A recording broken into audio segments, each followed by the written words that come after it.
Gabi ng Misteryo.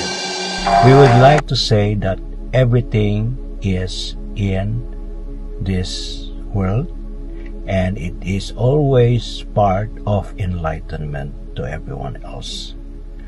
The gates of ascension is opening, so expect more changes in the future. Misteryo, ilan sa mga libro na ating nabasa na sinulat mismo ni Professor Jimmy Ligago. Well, very popular yung kanyang libro na Soulmates, Karma, Reincarnation. Hinahanap ko dun sa bookshelf ko, hindi ko na makita. Marahil may nanghiram at hindi na ibinalik. Everything you always wanted to know about ghosts, but we're afraid to ask. Ito yun eh. Dito lahat yung tungkol sa multo, sa mga nakikita natin, mga biglang lumilitaw dyan ng mga kaluluwa. Ayan. I think dito niya sinulat. From the profound to the profane. Kay Sir Jimmy Ligago rin. I think ito nabili ko to sa bookstore. Yan. On Christianity, New Age, and Reincarnation. New perspectives on old religious issues. I think mga controversial din to sa ito dedicated sa akin. Binigyan niyo to nung 2004 pa, this book. On Christianity, New Age, and Reincarnation. So, itong tatlong ito ay ilan lamang dun sa mga librong sinulat. Marami sinulat si Sir Jimmy na mga libro. So, yung Soulmates, Karma, Reincarnation, hindi ko na makita yung kopya. I think meron akong 2 o 3 kopya. Ayan. Anyway, pinapakita ko to because hindi naman natin may tatanggi na talagang malaki ang nayambag sa larangan ng metaphysical ni Professor Jimmy, and siya kinikilala nga natin na bilang guru, teacher, master, well, sa iba educator siya, and sa akin personally itinuturing ko siyang mentor ko. From time to time kasi tatanong din ako sa kanya. Ayan. And from time to time nag-guest natin siya sa ating program. Ito yung ilan sa mga part ng mga clips ng ating mga interviews kay Professor Jimmy Ligago. Panoorin po natin. Everything you always wanted to know about ghosts, but were afraid to ask. Bakit yun ang title? Dahil nga ito ay tungkol sa mga madalas itanong, mga tanong sa akin sa loob ng siguro mga 20 anyos na pagsusulat ko, pagsusulat dito, may mga tanong na sinusulat sa akin sa radyo ay tinatanong paulit-ulit sa mga ito. Ano ba itsura ng mga multo? Bakit kumisa rin parang siya? Kumisa very solid? Kumisa bakit walang ulo? Di ba? Ay yung mga tanong. At saka, saan ba nakikita yan? Doon naman sa tulad ng bahay? Hindi. On the air. Ang mga tanong halos pare-pareho tungkol dito sa mga bagay na ito, tungkol sa mga soulmates, sa intuition, paano mong develop. Kaya lang sa kanila, isang magandang Ray, na isang magandang pagkakataon nito dahil ang Poland pala ay ka-accepta lang sa European Union, no? They are just been accepted into the European community, no?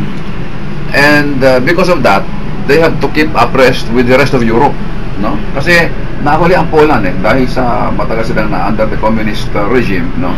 Ay medyo nahuli sila sa ekonomiya at sa ibang mga knowledge, pwede Switzerland, mga Finland, mga Larangan ng siyensya na mayroong buhay pagkatapos ng mamatay ng isang tao. Yes, alam mo, that has been debated for so long by West people. Mostly they do not believe that life continues. Kanilang belief, after death, wala ka na. There is nothing more. But in the East, in Asia and all throughout India, this is a common, it's accepted that life is eternal. Ayan, abay, Yeah. Good to see po na makita ho namin kayo na talagang nandyan para gumabay sa ating ngayong gabing ito, ano ha? Sir Jimmy, ang ating pong topic ngayon ano ho ba ang mangyayari sa kaluluwa ng tao kapag namatay ho siya mula sa physical na dimension? Actually, Ray, according to those na naka-experience siya ng near-death experience, Opo. natin binabasa ang paniniwala natin dito, ang pag namatay ang isang tao ay dadaan siya sa isang tunnel. Okay. No? Isang tunnel na napakaliwanag doon sa dulo. At sa katapusan ng tunnel na yon, sa dulo ng tunnel na yon, merong isang being, or I don't know how to call it in Tagalog, no? But isang, hindi naman kaluluwa, but it's a being of light. Some, if you're a Christian, they identify that as Jesus Christ. If you're a Buddhist, identify that being as Buddha. So yan, ang ating mga interview kay Professor Jimmy. Ilan lang po yan. I think marami pa akong mga interview sa kanya, pero makikita nyo yan sa ating YouTube channel, sa Ray Tisban Adventures, at maging sa Team Misterio Philippines. And yan ay bahagi. Ako para sa akin, personally, itong mga tinuro ni Professor Jimmy, bahagi rin ito nating ascension process. Right? So, siya, ang kanyang misyon ay ituro sa atin yung mga pamaraan kung anong dapat natin gawin para makapag-shift yung ating consciousness from the third dimension consciousness to fifth dimension consciousness. Kaya yung mga pamaraan ginawa niya, mga tinuro niya, basic ESP, yung mga workshop, ako lahat ng mga workshop niya ay na-attend ko rin. Basic ESP, Advanced, yan, at iba pa, yung Inner Mind seminar niya, ayun. So this is not actually basically to explore our psychic abilities. On a bigger picture, ito yung part ng ating ascension process to shift to higher consciousness, to reconnect ourselves to the Creator. Ayan. Kasi masyado tayong na-detach on the third dimension, so we have to shift to the higher frequency, which is yun ang pinag-uusapan natin at pag-uusapan pa rin natin sa ating programa sa Gabi ng Misteryo. Gabi ng Misteryo.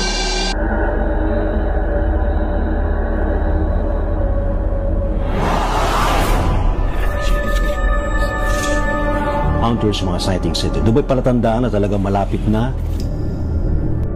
Mga experience, so meron kayong sightings ng mga UFO. Higher beings, especially to the universe you call God. Innumerable company of angels Beyond human comprehension.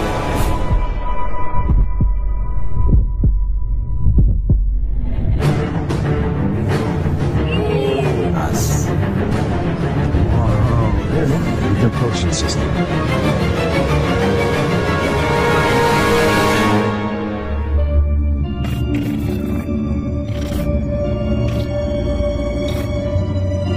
Mga kamisteryo, ngayong gabing ito pag-usapan natin tungkol sa ascension process sa ikalimang dimensyon. Ano ang benepisyo kapag tayo'y nasa ikalimang dimensyon na ng ating consciousness, ng ating kamalayan? At ano ang kaibahan kapag tayo ay nasa ikalimang dimensyon ng ating kamalayan kung ihahambing sa kasalukuyang third dimension? Anong pagkakaiba ng ating mga nakikita, ng ating mga nararamdaman kung ihahambing sa fifth dimension? Narinig mo na ba ang sinasabing planetary ascension? Napansin mo ba na mas marami kang nararanasan na espiritual? Nakakaramdam ka ng mga bagay na hindi nakikita, mas lumilinaw ang iyong mga panaginip, nakakakita ka ng mga bagay na mangyayari pa lang. Sa mundo, napapansin mo ba na unti-unting nagigising na ang mga tao sa kung ano ang kurap at kung ano ang importante? At kahit sino ka pa, hindi ka naniniwala, hindi mo matatakasan ang planetary ascension. Samahan niyo kami kasama ng mga iba pang eksperto tungkol sa spiritual ascension and planetary ascension mamayang gabi sa DZRH. Sa Gabi ng Misteryo, 10 to 11 p.m. Hello at magandang araw po sa kanilang lahat mga kababayan. Arvin Capasilio po ng Quezon City. Ini-invite ko po kayo mamayang alas 10 hanggang alas 11 ng gabi sa Gabi ng Misteryo sa DZRH Radio hosted by Brother Ray Sibayan. Pag-usapan po natin ang ascension sa 5th dimension. Ano po ba ang 5th dimension?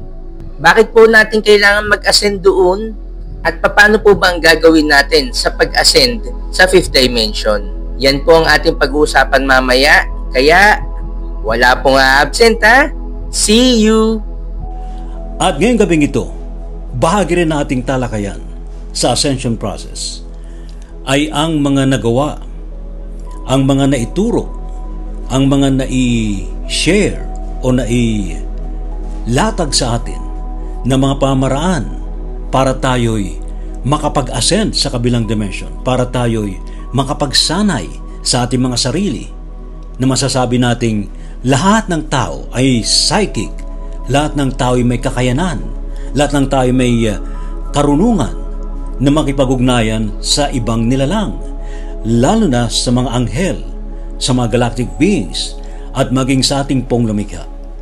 Ang aking tinutukoy dito, walang iba, kundi ating nirespeto ang ating guro. Walang iba kundi si Professor Jimmy Licauco, na siya nga po'y nasa kabilang dimensyon na.